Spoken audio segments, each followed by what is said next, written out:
So good morning, everyone, and good morning, Hank Klassen and Eugenie Rura. I'm really pleased to welcome you here at FeedChannel, and I would like, if you could summarize what you have shown yesterday during your presentation. Maybe, Eugenie, you start?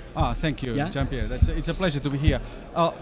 Thanks for the opportunity. What I was trying to explain yesterday is a little bit of a different spin on nutritional appetites in birds or in poultry, and that spin, I guess, is I'm trying to look at these nutritional appetites, which I'm assuming, and I have good reasons to assume that they are related to nutritional requirements, although they might not be exactly the same. But I'm looking at those nutritional requirements, if you want, from an animal perspective, rather than from a classical nutritional formulated type of approach. So I'm looking at the animal and I'm letting the animal tell me how they feel about it.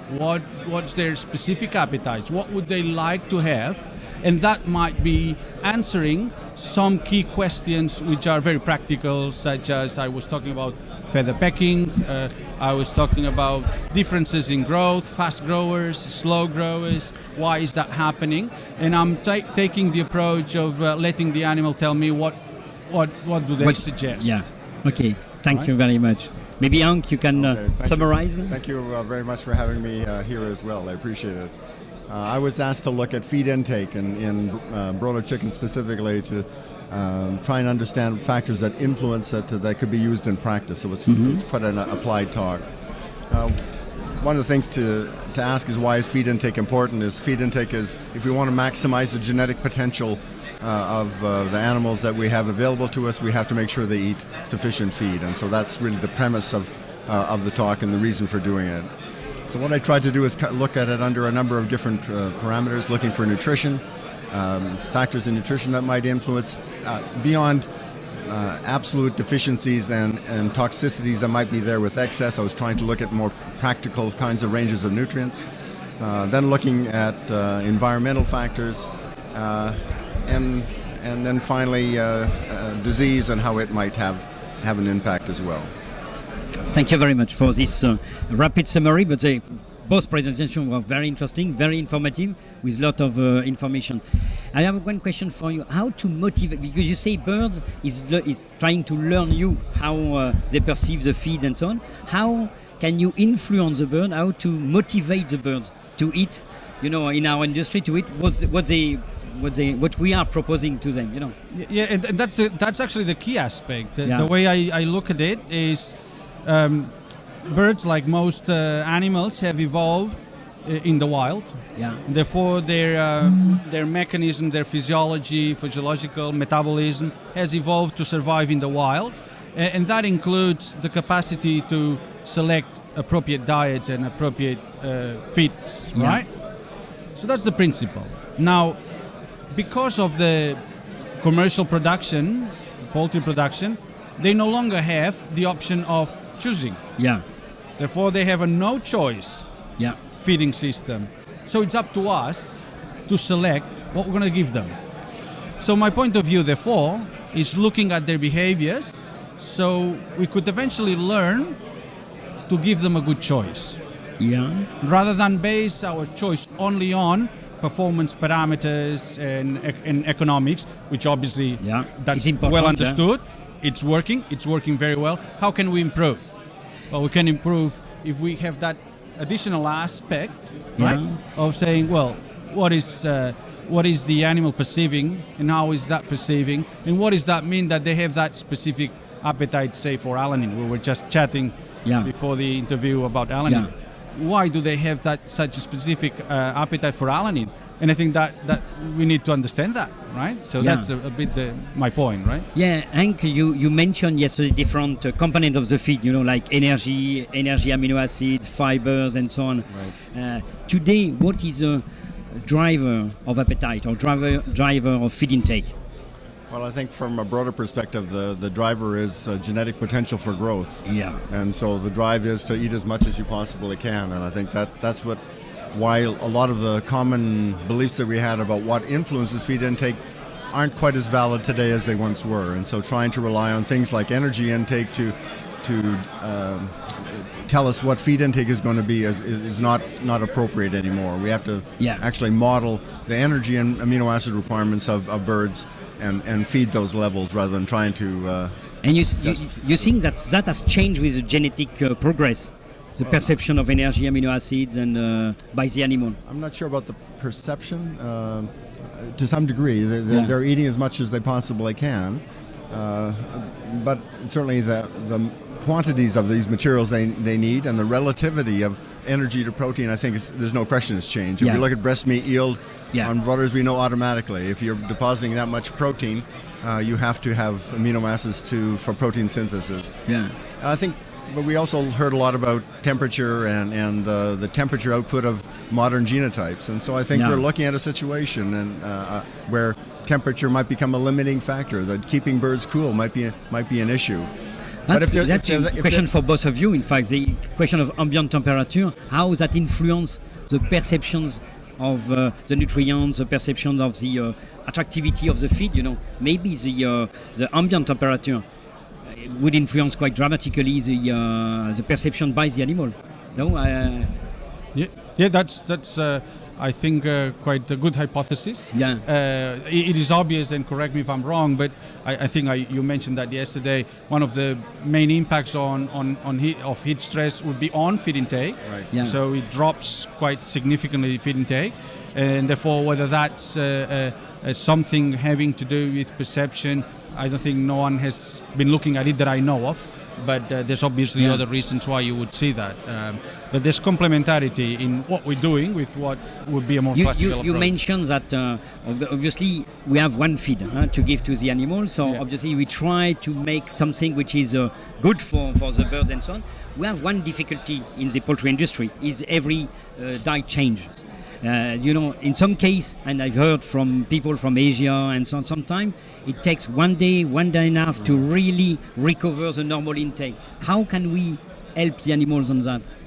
Because we will always change feed. You don't have to change it abruptly. There are systems. They cost a little bit of money. But there are systems where you gradually can introduce diets into a feeding program. So if you started with a starter diet, you can gradually start introducing grower at the same time. And so in that situation, you wouldn't have that drop back. And we've seen that drop in feed intake after a feed change. Remarkable ability of birds to perceive their diets, whether it's visual, whether it's taste, whatever it is, they perceive very subtle differences and change it. But if you're transitioning from one diet to another very gradually, I think you eliminate that. Sometimes we use whole wheat to do that. That has been done. And do you think in practical conditions how we could do that?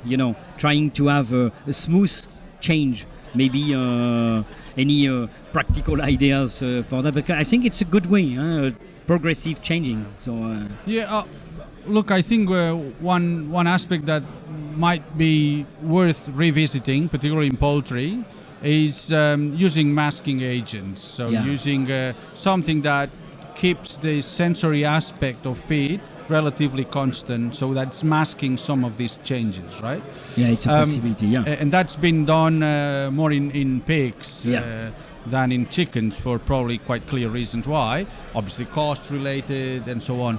But I think it's worth to maybe have a second look at that masking capacity of some compounds. You mentioned yesterday about the behavior, the appetite and so on. But after what we've seen in the afternoon with the microbiota, do you think that some change in the microbiota would influence, in fact, directly the feed intake, through the gut-brain axis and then influencing maybe the choice or the appetite per se? Oh, absolutely. There's no question that microbiota, fermentation products, they will have an impact on the how birds perceive the quality and the nutritional quality of the diet.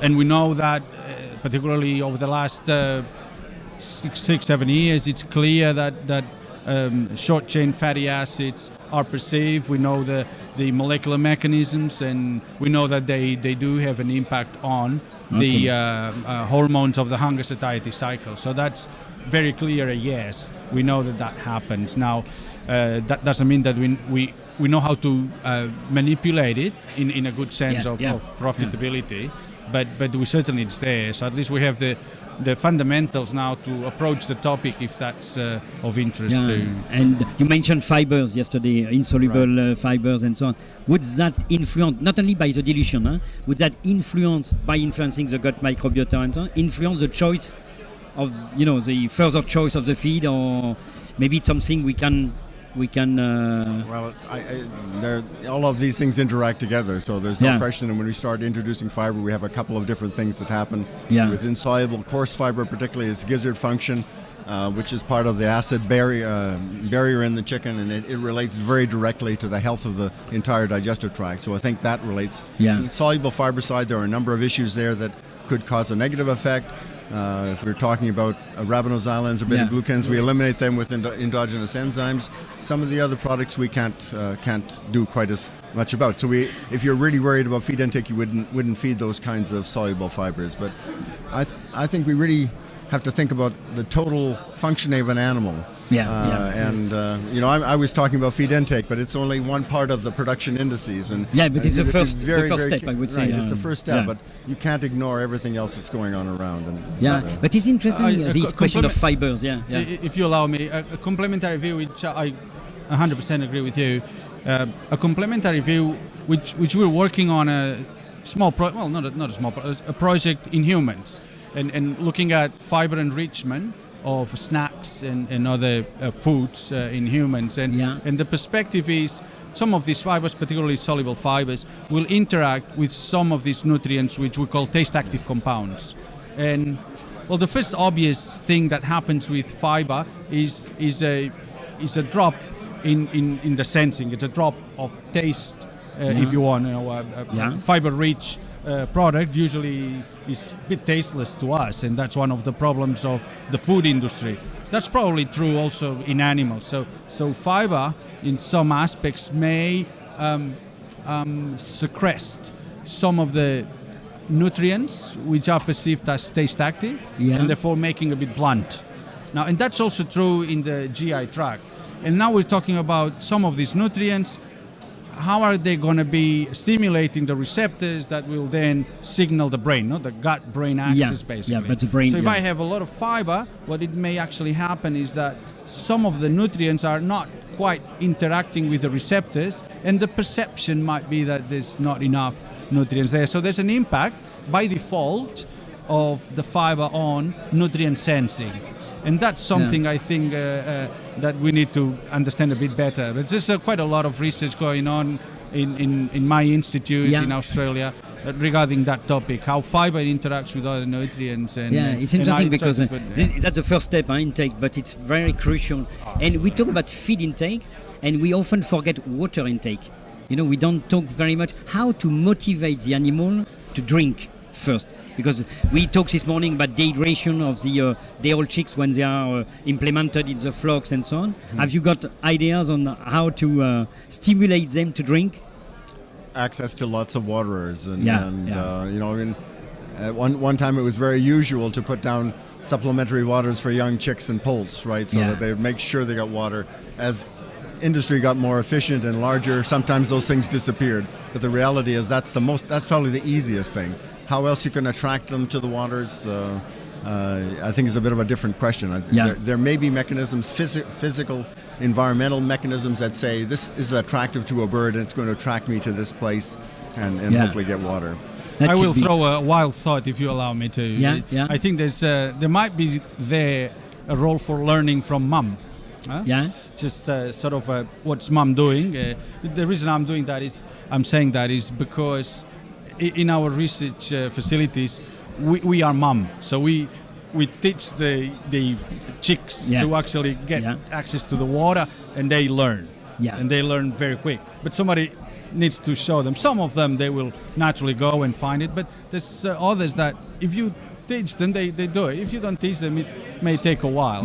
So mum is the answer. So I don't know whether that would be practical at all. Maybe to have we should an adult bird out of. I don't know. I have no clue. It's a wild thought. So I know it's a wild thought. It's good. In small flocks in Saskatchewan, they used to put chicks in with turkeys, because turkey poults are even slower at finding water. Turkeys. And it was amazing. They were being the mums. Exactly. So. thank you very much for this live discussion, and hope to see you more on FeedChannel in the future. Okay, thank you very much. Thank you you. very much. Thank you. It's been a pleasure. Yeah.